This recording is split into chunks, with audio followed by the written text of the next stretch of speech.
All right.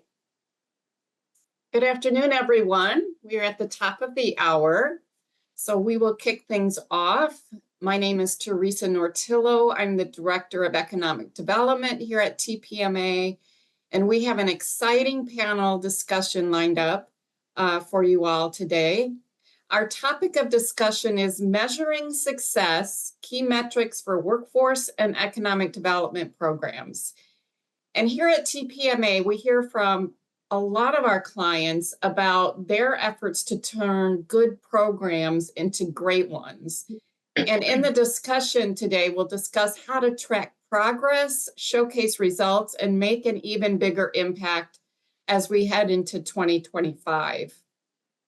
With that being said, we have two experts here today who will be sharing some actionable insights and tactics with us. Our first presenter is Pamela Bettis, and she's the executive director of Growth Dimensions. And then we have Lindy Hall, who is the director of talent attraction at Jobs Ohio. And I want to start first with Lindy. And Lindy, if you could tell us a little bit about your background as it relates to leading impactful programs. Yes, thank you. Hello, everyone. As Teresa said, I'm Lindy Hall. I'm the director, talent services. We have a talent attraction as well at Jobs Ohio. Jobs Ohio is the private economic development corporation for the state of Ohio. So we're actually not part of the state of Ohio government. We were privatized back in 2011. So we're able to work a little bit differently than most economic development organizations. I myself have been with Jobs Ohio for 5 years, always on the talent team in a couple different roles, but most recently the director of talent services. And then my background before coming to Jobs Ohio was primarily in talent acquisition, human capital management. I worked a lot in the life sciences industry and manufacturing, so Industry 4.0. Currently, I oversee a team of account managers who are really responsible for delivering our talent incentive for economic development projects here in the state of Ohio. So companies who've committed to job creation, capital investment here in the state, and have an economic development project with us. But the JO talent team as a whole is nearly 30 individuals.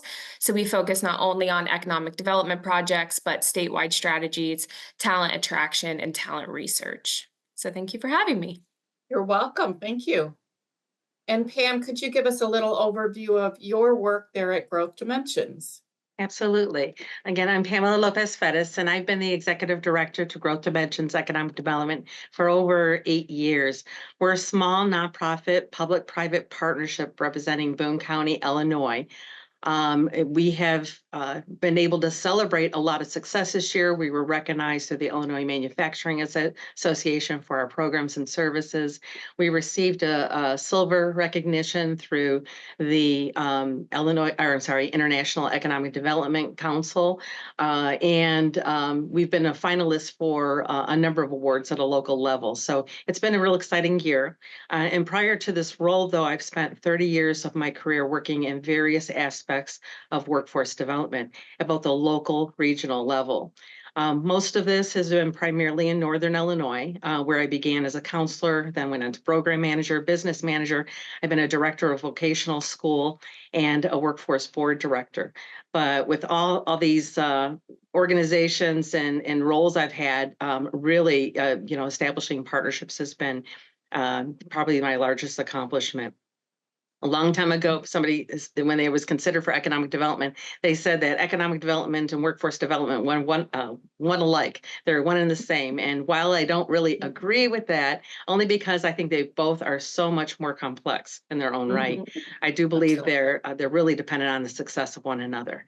So Absolutely. I'm thrilled to be a part of this. Thank you very much. Oh, you're welcome. Yeah, and we're thrilled to have both of you, Lindy and Pam, with us. And with that, Lindy, I know you have some small little presentation. You're going to go over some KPIs and some measurements that you use in your work. So go ahead and start us off with that. Yep, I will go ahead and share my screen.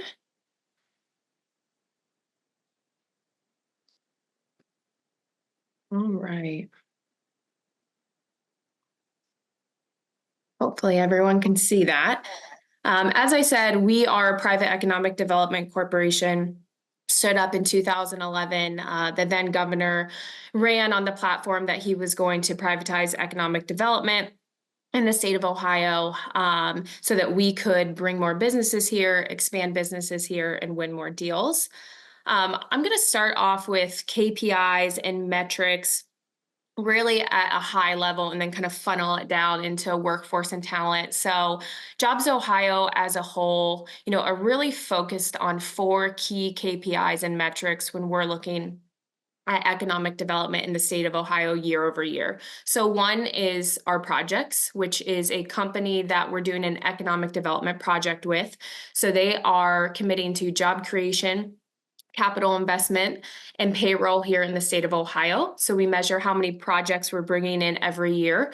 And those projects, again, are tied to new jobs. So each company has a commitment to create a certain amount of jobs here in the state of Ohio with their economic development project. And then those job numbers are tied to an associated amount of payroll. So as you can see, over the years, most of our KPIs and metrics at Jobs Ohio is committed to have increased. And then last is capital investment. So a lot of times if a company is expanding here or relocating here, they are either building a building, making capital investments, installing machinery and equipment. So we include that as well into their economic development project. So for every $1 Jobs Ohio invests, that results in $17 of tax revenue for the state of Ohio. Again, we're a private corporation, but our commitment really and what we're measured on are creating jobs, having economic development projects, and bringing capital investment to the state of Ohio. So we have some metrics here on 2014 to 2018, and then how we've done in the past 4 years as well. So taking it down to workforce development, back in 2020, because of our private structure and our ability to be flexible and act quickly, we developed a program for workforce development called Ohio to Work in response to the COVID-19 pandemic. Really factors that informed this were job loss was at an all-time high in the state of Ohio. People were being laid off, and we needed to figure out how to get those people back to work. And so we put a program together to essentially serve the individuals that were either unemployed or underemployed, reskill them, and place them back into meaningful employment. So some of the goals and KPIs that we held ourselves to are on the left here, which is to serve 60,000 individuals, reskill 5,000, and then place 14,000 back into work. We had 5 key markets that we worked with to deploy this initiative. So we worked with community-based organizations, we worked with private vendors to reskill, and then we worked with businesses to get these individuals placed. But since the focus is on KPIs, I wanted to talk about what our goals were and then how we tracked those. So key success metrics at the end of the program. This program sunsetted late 2022, early 2023 as we were coming out of the pandemic. And we measured ourselves on those KPIs that we put in place at the beginning of the program. So as you can see, job seekers, we had 340% of our goal. We were able to reach over 210,000. We were able to train over 19,000 individuals, and then we were able to place back into employment 26,000 individuals. As you'll see, another KPI metric that we were tracking specifically in this program was underserved populations. We knew personally that they were some of the most affected by the COVID-19 pandemic. And so we tracked demographics throughout this program to make sure that we were reaching those individuals first and foremost. And then on the right, you can see some of our partners that were included. So we also tracked metrics on engagement out within the program. So we had 200 employers that were placing people within positions. We had 32 training providers that we were working with, 42 community organizations throughout the state, and then we had 85 local level job coaches working directly with the individuals. So this is just one example at a statewide level for a statewide program, how we tracked success metrics. Now, if you take it down to a more granular level, as I had said before, my team works really on economic development projects. So companies that are either relocating or expanding here in the state of Ohio that have committed to job creation and capital investment here in the state. So instead of many companies at a time, we're working with one company at a time on an individual basis, providing talent acquisition support through an incentive process. So they do have a bucket of dollars that we're working with to deploy services to help them attract, retain, engage, and develop employees. So some of the KPIs in my program that I run that we track are the projects that we're working on. Our incentive is not a fit for every single client. It does not go in every economic development project, but we have seen an increase because of the demand for workforce and the demand for a skilled workforce since 2017 and an increase in our projects. We also track how much is the investment that we're making. So we've invested over $60 million since 2017 in workforce development programs for specific companies. And then how many jobs are these programs creating? So again, these are the jobs that the companies are committing to through their economic development project. And then at a granular level on client per client basis, we are tracking specific services that we're deploying for them, which can include specific recruiting and marketing services for their employer brand. So we run LinkedIn campaigns on behalf of our clients, and those tend to perform 5 times higher than the national average. We also do some search engine marketing on behalf of them that performs about 2.5 times higher than the national average. And then we are seeing applicants convert from a click to an application at a 2.75 times higher rate than the national average. So we are tracking very granularly when we are spending economic development dollars and incentive dollars, what the ROI is for our client on a project by project basis. We also include training in a lot of our projects as well. And so we are tracking what skills we're training, we're tracking how many people we're training, we're tracking what industries. We have a lot of technical skills. As you can see, 66% of our projects had technical skills in them. We also train in leadership, soft skills, because that is needed as well. And then I do have one specific example for a specific client of how we tracked KPIs for them in an economic development project. So this is a company in Southwest Ohio, American Trailer Works. They had an economic development project with Jobs Ohio. So they worked directly with my team to, we deployed services on their behalf. So we ran a job board campaign. We hired a recruiter to screen applicants for them. We set up a customized welding program with a local career and technical center to train new welders for them because that was their highest workforce need at the time. And as you can see, this is a wrap up of all the services that we delivered for them. And we really track these KPIs throughout the whole process. So this was not a surprise to them at the end of the project because they're getting bi-weekly status updates from us. But these are all the KPIs wrapped into one slide through the life cycle of the delivery of the project. So as you can see, our job boards performed very highly. We screened over 1,200 applicants for this particular company.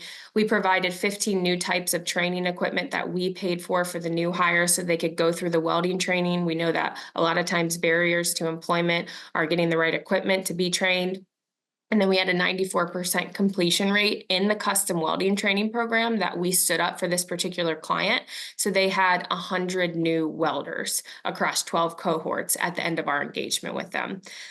This is really important, one, for sustainability for the client, so they know what works after Jobs Ohio incentive is over, and they can utilize some of these tactics and programs on their own, but then also to make sure we're measuring that our programs and our tactics are successful. So we are iterating throughout this program, monitoring the data, tracking against the KPIs, because if something is not working, we want to be agile, nimble, and flexible to change that to make sure we're getting the best results for our clients and for Ohio. So this is a very specific example. We've had 78 projects over the life cycle of the incentive when it was stood up in 2017. So everyone has different results, but on a biweekly basis, these are the type of KPIs we are reporting back to our clients. So those are just a few examples of what we're doing at Jobs Ohio. I know I want to give the other panelists some time to talk about what they're doing as well, and then we'll get into the questions. So thank you very much for your time. Yes, thank you very much, Lindy. That's very informative. Those of you who are putting questions in the chat, we do see them, and we will address those after Pam presents. So stay tuned. We will get to your questions, and please feel free to put any questions you have right in the chat there. So Pamela Fettis, go ahead and give us your presentation on growth dimensions in your KPIs.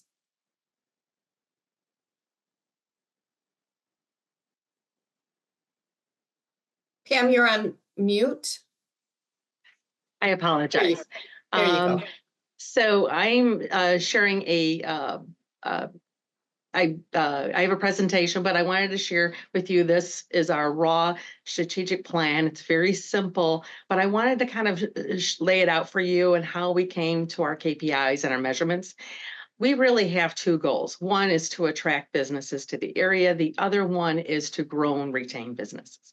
And we have our very simple tactics and related to that in our activities. And we wanted our measurables to clearly bridge to those activities because we want to do some of the things, especially during COVID, we were getting engaged in.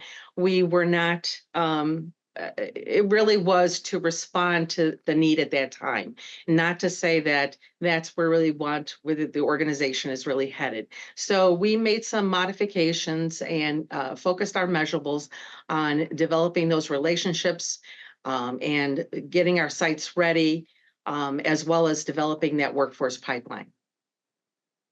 So I am going to now share, this is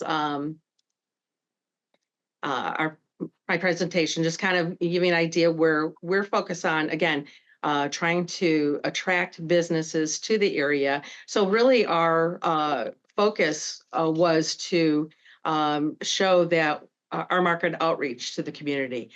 We did this through our activity, through our websites, through our social media, through our e-communications, our public engagement, and how we're moving that.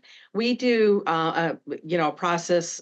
We're a small organization, 3 people, and sometimes we can. Our budget doesn't allow us to go to every conference or every place in order to obtain that relationship with somebody.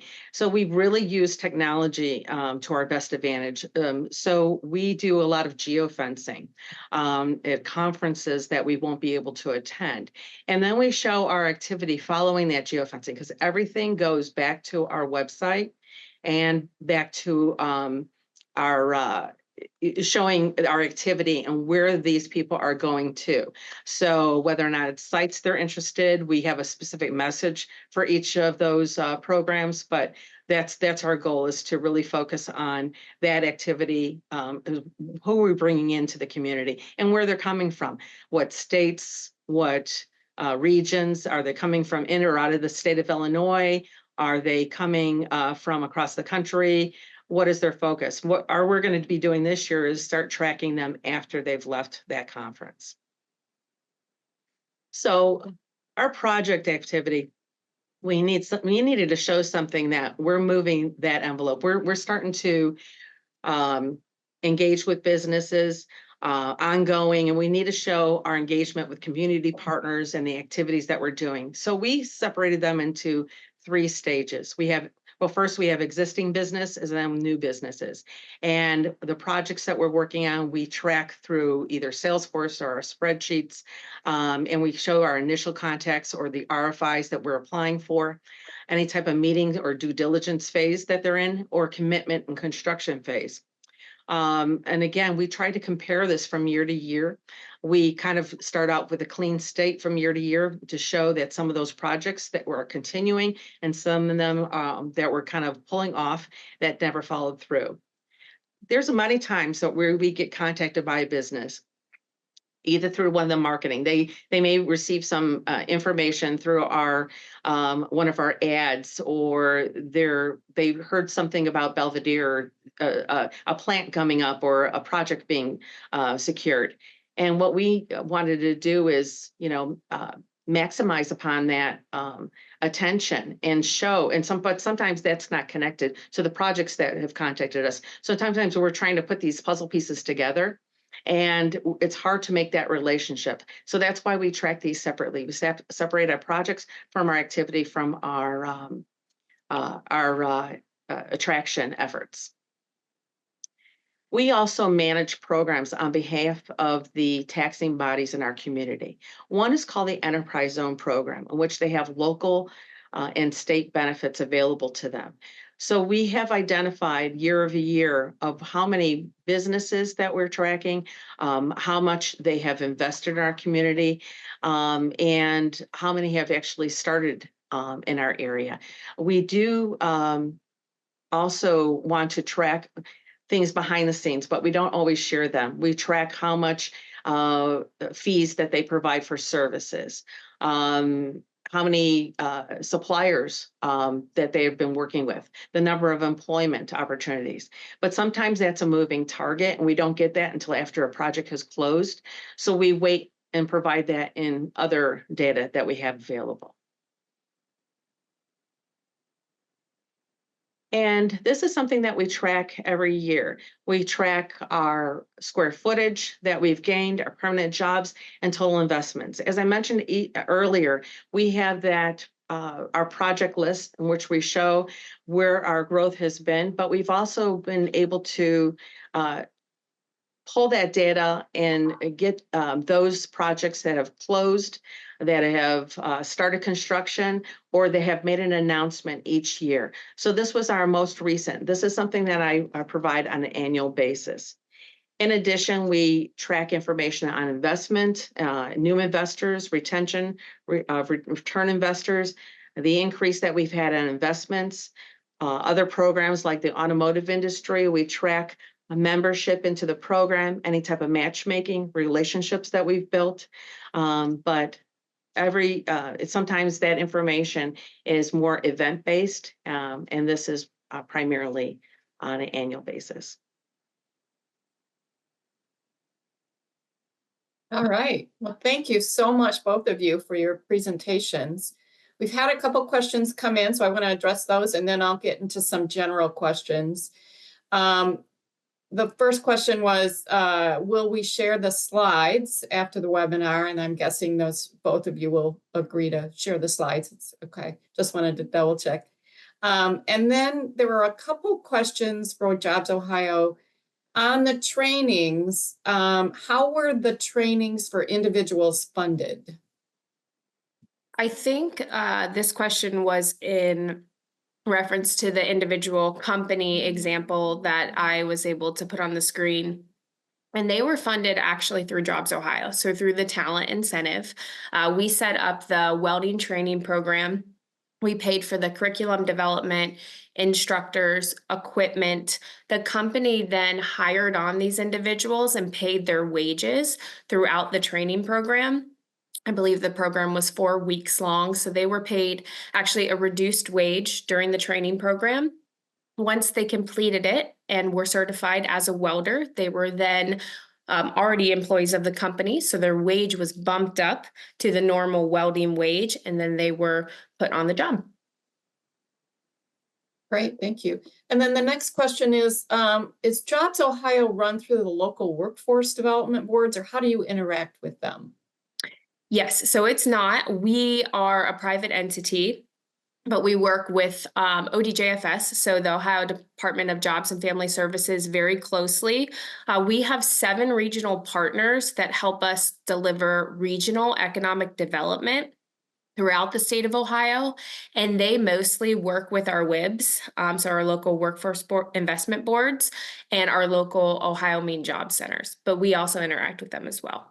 Okay. But we are run privately, so we are not part of the state or run through any sort of state funding. Okay, so you do not use state funds? Correct. Okay. I hope that answered a question that was in the chat. Okay, any other questions before I move on to some general questions from the audience? Okay. So just some general questions in terms of KPIs themselves. Why are they important? And why should they be a priority for leaders in today's work world in the audience? I can go Just first. a, I would say, the biggest priority for us at Jobs Ohio, and I think for leaders at economic development organizations and workforce development organizations, are goal setting and progress tracking. So really, KPIs can help you establish realistic goals and then monitor the progress towards those goals. So for example, job placement rates, retention rates, skills certification completions, those all can show whether initiatives are meeting the workforce demands or not. And then that can then inform program improvement. So as talked about before, we're monitoring our KPIs on a company by company basis bi-weekly. So we're meeting with companies and delivering that data. And if something's not working, we're changing that, right? And those KPIs are informing if it's working or not. So the continuous improvement cycle really is essential for adapting to changing economic and workforce needs, changing industry needs, changing skill needs, all of that. And then lastly, I would say Jobs Ohio really uses KPIs to help attract additional employers and investment into the state. So when we have demonstrated KPIs that we can use in the sales process when talking to a potential company, showing the type of programs that Jobs Ohio has, the investments that we've made, and the KPIs that those programs have performed, we're really able to sell the state and regions a lot better with that hard data and metrics and KPIs. So I'd say those are the three that come to me when thinking through priorities. I would agree with that. It is a quick and clear indication of whether the investment that the stakeholders are making into the community, where their resources are going and what impact that you're making. So KPIs, not only on a large basis and how you're tracking them, but also as a local area is really important.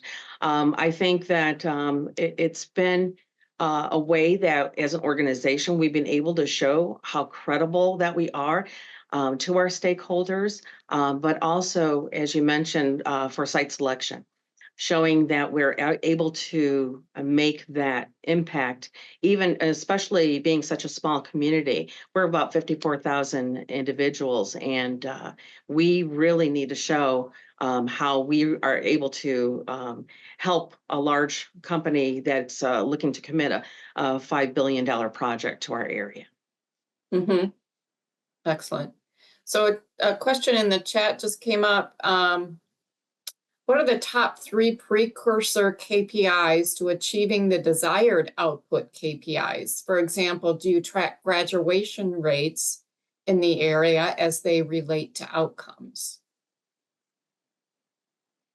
I will add to that. We have tracked graduation rates. I think sometimes you have to be careful about some of the measures because some of them you don't have control over, quite honestly. And, when the pandemic came, we knew that the graduation rates kind of went down in a lot of different areas. So it was really difficult for us to say, oh, listen, the work that we're doing really made an impact because it didn't.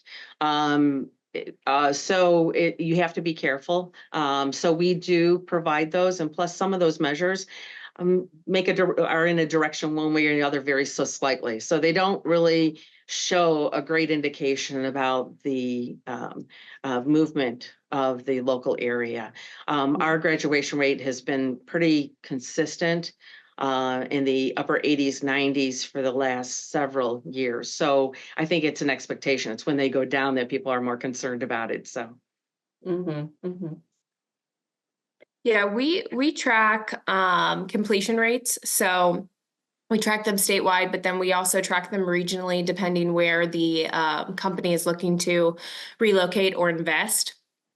Our top 3 occupations within the past couple of years that we have been tracking are engineers, technicians, and operators. We've seen a huge investment in manufacturing in the state of Ohio. So we're not only tracking completion rates at the universities, but the community colleges, the technical centers, anyone offering a certificate program as well, because we're using that to sell to our potential clients their labor force and demand that they can tap into if they choose Ohio. I would say there aren't three that we always go to. I know that was the question because it really depends on the project and the program that we're talking about. But completion rates are huge. Labor force is obviously huge. Who is active in the labor force in that community or in Ohio as a whole? And then manufacturing labor force is one that we use quite a bit too, because we're seeing manufacturing projects very heavily. I think in many cases too, that businesses for site selection purposes are not only looking at what you can do and how you're addressing their needs now, but what is your pipeline? We have a new program in Illinois, Success Networks. I think it's fairly new, about 5 years old, and which we can track how students enrolled in different programs at the high school level are their pipeline for future employment, and in different areas like STEM or needed occupations that we're trying to attract. Okay, great. So just in a broader context, how do you collaborate across organizations in terms of program metrics? How do you pull in local, state, and federal organizations to build those KPIs? Do you work with the state and the federal? Well, I think part of it is being part of that plan. We have been involved with the state of Illinois and the Department of Commerce on their most recent plan that they shared, an economic impact and what they would like to see as priorities. So being involved in that discussion and is very helpful. We serve on 3 committees with the Department of Commerce and Economic Opportunity, so we're always providing them with information and what is important and what's the value and how to meet the needs of our businesses and our community, where the shortfalls are, where the grants. We've been an advocate in order to, but I'm always been an advocate of not duplicating services. So if there is information and aligning with them helps reduce our time and cost and resources. So obtaining their support is important, and they will help us further our goals. So being involved with them from the very beginning on KPIs and aligning them is really critical. And we report to them on an annual basis of the impact that we've had because our impact is really a state's advantage. Mm-hmm.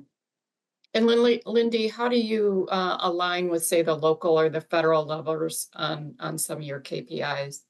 Yeah, so we are very, very close with our state partners. So we work closely with the governor's office, specifically the Office of Workforce Transformation and the work that I do. We also work really directly with the Ohio Department of Higher Education, the Ohio Department of Education and Workforce, and then the Ohio Department of Job and Family Services. So we have all of those organizations on a biweekly call with the Jobs Ohio talent team. And I think the biggest thing that we do there is we share our goals and we track them together. So we are only as good as our partners are, right? We're very closely aligned with the educational system and with our state partners to make sure that we're exchanging data and information often. We're tying our goals not just to Jobs Ohio organizational success, but overall success for the state of Ohio. And a lot of our aspirational goals on the talent team are tied to what the state's priorities are. So we want to make sure that we're aligning very closely with them.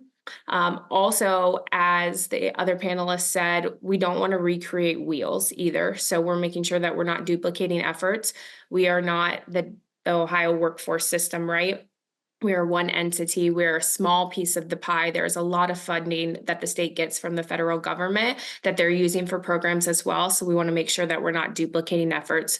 So we're very in sync with our state partners. We've worked with some of the federal partners as well.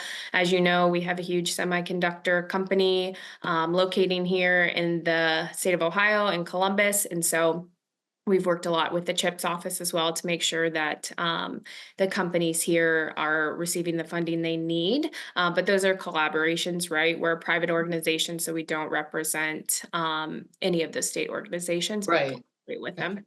Yeah. So another question in the chat, what sources do you look at for benchmarking your results? For us, especially in competition with other states. So if we're trying to win an economic development deal, and labor and workforce are generally pretty high on the list of a need for the company, we use a variety of different sources. One of our main sources that we go to are Lightcast. So we use Lightcast quite a bit.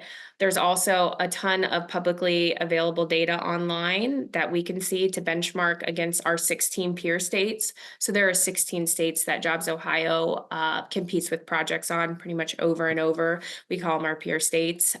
So we're looking at data in those states. Sometimes we know what states we're competing against, sometimes we do not. So sometimes it's hard to benchmark, but we look for similar programs across the United States and our peer states, and then benchmark against that publicly available data. But we do use Lightcast quite a bit. Mm-hmm. I also use Lightcast quite a bit, maybe in a different method, but I don't, we are borderline, border up to many states in Illinois. My area borders up against Wisconsin. So I always say that businesses know no boundaries. So we try to focus on moving our needle rather than comparing so much with other areas, and doing the best that we could do as a region. Mm-hmm. Another question in the chat, do you ever use Ohio LMI? I believe she's referring to the data on ODJFS's website. Yes, we use that quite a bit, and we partner with that organization quite a bit. So if it's publicly available, we're using it. If not, we're paying our partners to get data for us that may not be publicly available. And can you say again the source for that? Yes, it's on Ohio Department of Job and Family Services website. Great, thank you. Just want to make sure everybody got that. So what are some of the common challenges leaders face when measuring long-term workforce and economic impacts? And how can they address, or how can you address these challenges? When you're trying to pull these KPIs together and you're trying to tell a story with your data, what are some of the challenges you face in representing those KPIs? I would Go ahead. say, oh, you want to go Go ahead? ahead, Lindy. Okay. I would say just the rapid changes in industry needs. Everything is evolving so quickly, recently, especially with AI, the rise of advanced manufacturing, of automation, just technology in general. So, one of the biggest challenges is preparing data or trying to quantify jobs that don't exist, or skills that may be rapidly shifting. Right. So that's one of the biggest things, I think, emphasizing adaptable skills training, creating agile workforce programs that can respond to industry changes quickly and engage employers, so that we know what the skills are that they will need directly in the design of those programs is going to help ensure, but also just being agile and nimble, and responding to economic changes, but then also changes in the workforce, right? Mm-hmm. So those are one of the biggest things that I would say has been hard as a leader. Yeah, and I think as Lightcast has done a really good job of transferring some of the hard skills into soft skills, and transferring occupations into skills. So you're able to see the specific skills within the occupations. And I think a lot of employers are looking for those skills as well, instead of just the occupations. So we've seen some of that. Pam, what were you gonna say on that question? Well, and as an example of like, yeah, sometimes the projections are based on past history. Well, after the pandemic, things kind of threw off everything, all the data and the how the measures were developed. Look at projections moving forward. So I think that that is something we're kind of going in a direction that we've never experienced before. Also, the how you interpret the data it may you have to be careful because of that history. Also, things like GDP, property income, tax revenue, unemployment, education payments. Like I said before, they move sometimes ever so slightly over the years, and sometimes that information is not available at the specific area that you want to accumulate that at. Also, there's outside influences like a pandemic or a natural disaster that might throw off that information. Another thing is that we've had, you know, at a local level, especially, we may have an elected official that you may want to pull information that maybe is not information that you're really responsible for, or not only information, but maybe it's not an activity that you're responsible. For example, the amount of number of businesses that closed, while our organization really gives the businesses the tools in order to stay in business, maximize their success. We are not responsible for their financials, their marketing, or their product. So sometimes if you provide information that is really not in your alley to control, then they may hold you responsible for that. So I think it's kind of a touchy line that you have to watch. Yeah. And I think there's several companies that have become really good data aggregators and pull in and project. But the actual release data from the census or Bureau of Labor or BEA is typically a year to 2 years out. And so, excuse me, so you have to be mindful of the calculations that some of those data aggregators are making. Absolutely. So one other question is, Lindsay, do you ever use, we talked about Ohio LMI, and the gentleman said it's the Department of Labor and Market Information. So just, is that an organization that you're working with sometimes? Yeah, I think we addressed that one specifically. We do use Okay. that data point or that data website a lot Okay. of information. I did see in the chat someone asked what incentives are offered to companies. I put a link in there. I think everyone was able to see it. Went to host some panelists of all of our incentive programs that we offer at Jobs Ohio. So you can kind of peruse through all the different incentives that companies are eligible for in an economic development project. Great. So in terms of quantitative and qualitative, how do you balance? I know now that we have data that is pretty ubiquitous, we're able to get our hands on it, and some of these data aggregators, you know, are really easy to work with. A lot of the qualitative data that I used to work with before we were able to access all of that is kind of getting a little bit on the less important side. So how do you bridge that gap? Because the qualitative data will really sometimes help inform the quantitative. So how do you work with that?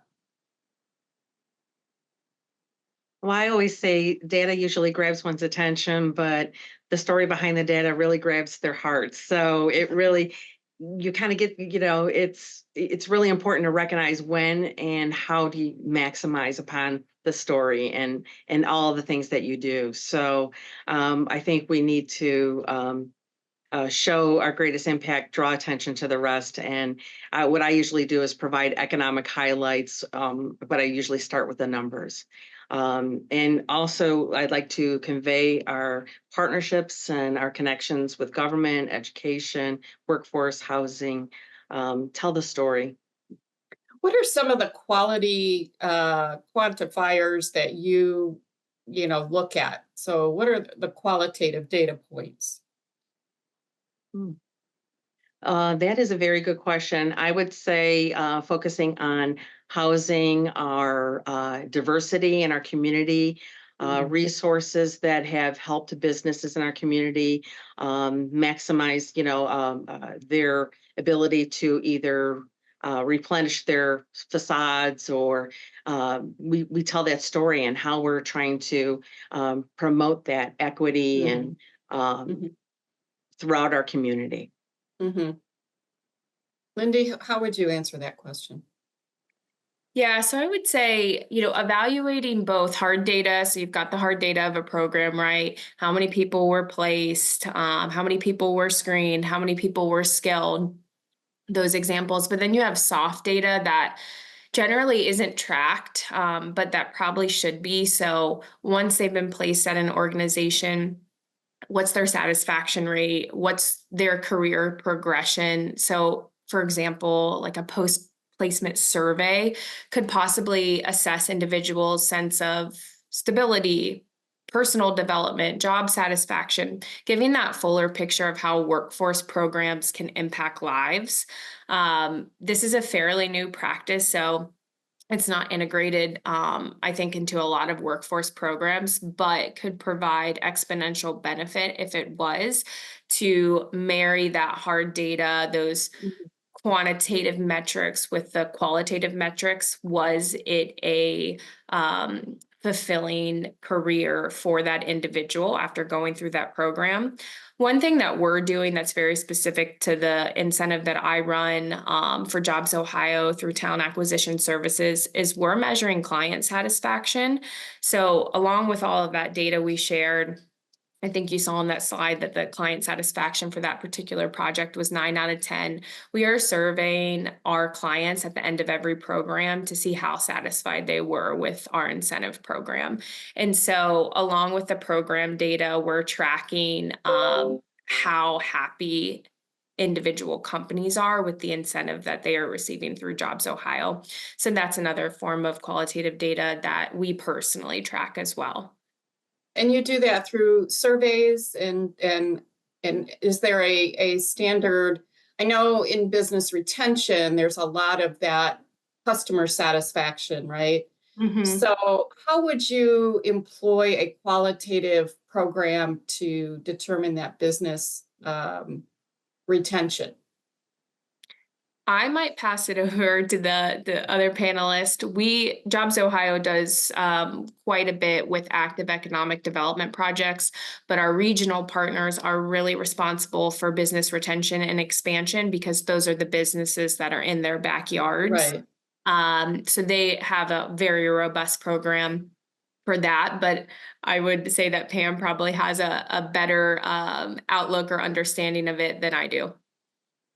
In addition to our connections and tracking our connections with each of those businesses, we track any type of referrals that we've made and resources that they've taken advantage of throughout our community. So we might have referred them to a grant program. We may have referred them to the community college in order to further their training on site, or maybe the workforce connection, workforce services for their onboarding. So we measure all those activities and those connections and resources that they've tapped into. And as a result, I think a lot of uh, companies are excited about what we're doing, and they see that needle moving, and they appreciate the engagement, and they want to invest. So in another sense, we're tracking the number of new businesses investing in our organization or in economic development in our community. Mhm. Okay.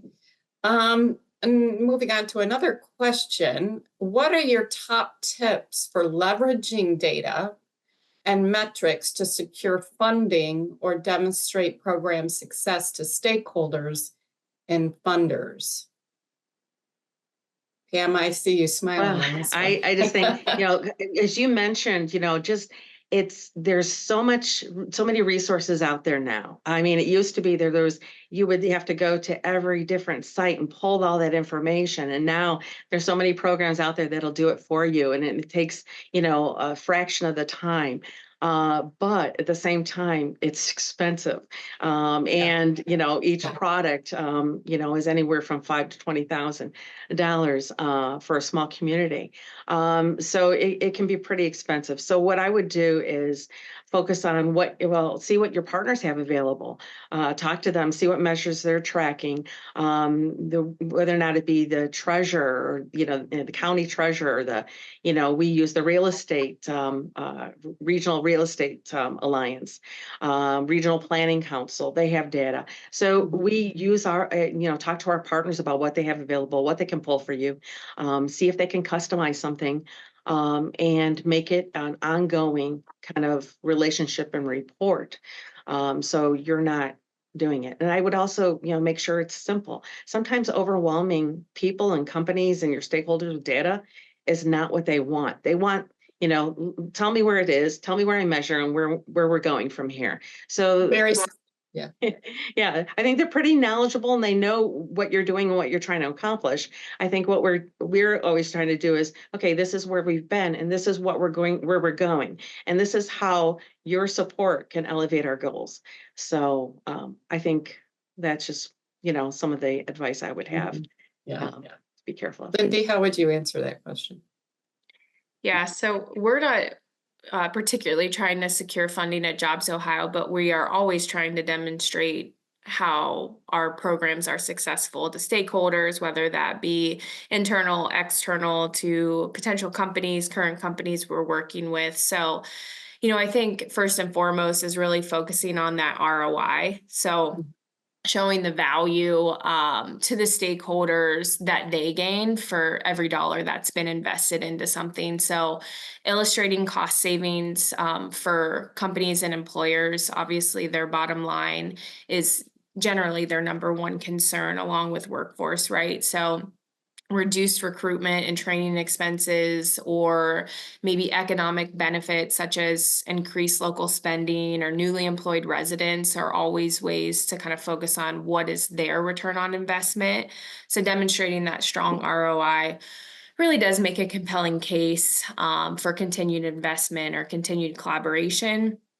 I'd also say, this was mentioned earlier, if you can leverage any comparative benchmarks to show your program success. So showing stakeholders how your program outcomes compare with similar programs is always helpful. And the only way you're going to be able to do that is if you're measuring data and KPIs. So if your initiatives are outperforming other regions or other states, that's a really good position that you can demonstrate to, one, get more funding, or to show that value to a potential client or company. Mm-hmm. So within that question is to secure funding. What would you use, Pam or Lindy? I don't know if this is Lindy, you probably don't deal with this, but Pam, what would you use for securing grant funding? What are some of the data points that you use for that? I use not only our economic impact, but the jobs that we've created. I have used grants or resources that we have brought into the community from various resources, and what were the number of businesses that we were able to impact. What were the results? Maybe their results were, you know, they were able to stay in business. How many were able to retain their businesses? How many were able to grow their businesses as a result? I would also use maybe the number of temporary jobs that were created. Sometimes our construction jobs are showing as much of an impact as our permanent jobs, because we're bringing in some of the trades into the role. So those were, you know, just a few of them that I would probably track if I was applying for funding. Mm-hmm. And it depends, again, what the source was, and what their focus is, and what the focus of your grant is. Mm-hmm. So Lindy, I know you're much more focused on attraction. In terms of your region, Jobs Ohio, what are the top industries you are looking at, and what within those industries are the key metrics that companies are paying attention to? And if do you have a focus on a new and emerging industry? Yeah, so Jobs Ohio has 10 sectors that we focus on. I would say, the ones that we have seen growing and growing are advanced manufacturing, Industry 4.0, life sciences. So we're seeing quite a big increase in that. And then the semiconductor industry is emerging. So I'd say that semiconductor has been a big focus of ours. We're also starting to look at the companies that are within the AI industry. Tech boomed really big during COVID and then kind of fell flat after that. But with the emergence of AI, we're seeing quite a bit of companies making investments and scaling, right, because of the technology. So I'd say those are the industries and companies that we're focused on, but we do have 10 industry sectors. They're on our website, and those are our focus sectors that Jobs Ohio works with company-wise. So it takes up about 30% of the GDP here in the state. So we're not focused on every single industry. I would say when companies, specifically are looking to either expand here or attract here, this is outside of workforce, but number one is infrastructure. Do we have the sites? Do we have the dirt? Do we have the utilities that make sense? And then number two is workforce. Is there a labor force here? Is there a skilled workforce? Are there educational providers and programs that can fulfill my needs? That's top of the list as well. So we're getting lots of RFIs from potential companies. Within the past 5 years, labor and workforce has increased significantly on those RFIs. They not only want to know that the site will work for them, but they want to know that the talent will work for them as well before even making a decision to come here. So I'd say, those are the top two things. And then, number three is always incentives at the local level, at the regional level, and at the state level. What incentives can they tap into to make their business successful? And Pam, for you, what are the two key metrics that companies look at when to stay in a particular location? What do they need to see to stay within Boone County? Well, I think it's their access to their workforce and what incentives that we have available to help them grow, to establish their next project. And I think that we've been really successful in both areas. In the Midwest, we're very fortunate to have that access to multiple, markets just in this area. We are, our county is strategically located in the Midwest, where we're not in Chicago, we're not in Rockford, but we're kind of in between, and we have a lower cost. So as you mentioned, they're looking for the return on investment. They're looking for lower risks. So how can, this be the best location for them to continue to invest? We were able to contact our businesses in the automotive industry a few years back, identifying what their biggest challenges were with the change of technology and renewable energy sources. We wanted to be ahead of the discussion. We connected them with the state of Illinois, the DCO, and the governor's office, started having those conversations, really advocated for incentives, and which was the beginning of the Reimagining Electric Vehicle program in Illinois, which was a game changer for automotive industry in Illinois.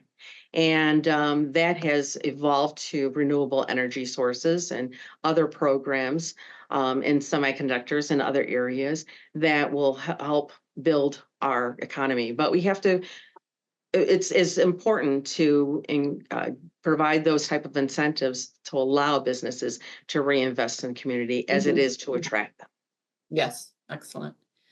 Well, we're running up against the end of the time. So just quickly, any last comments, tips, anything you'd like to leave, any final words of wisdom to leave with our audience?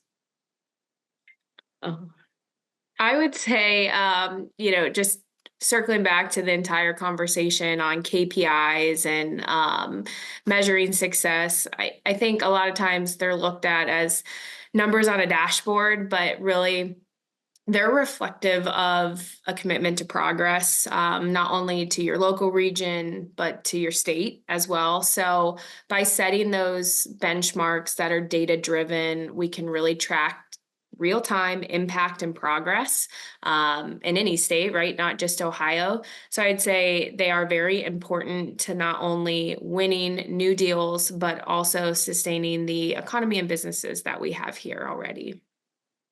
Excellent. Pam, last I couple. would say the same thing. I say KPIs are valuable. It's really valuable to your internal evaluation of your programs and services, but also external reporting to your stakeholders.